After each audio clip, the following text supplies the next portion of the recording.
Isang maliit na bisikleta ang maaaring maging simula ng malaking pangarap.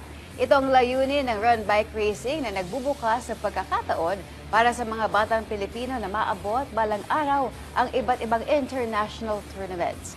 Para sa detalye, narito report ni teammate JB Junio.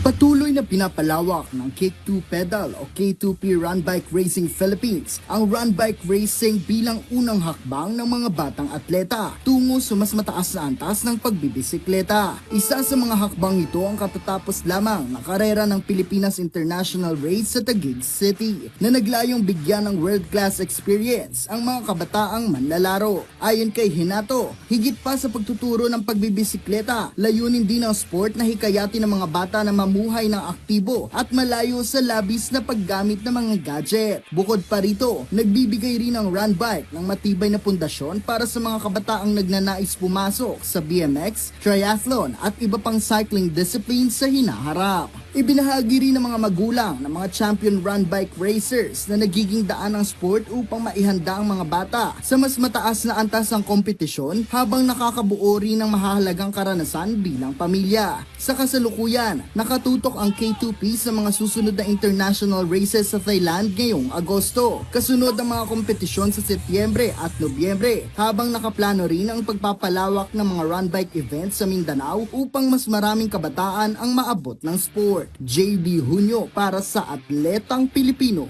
para sa Bayan.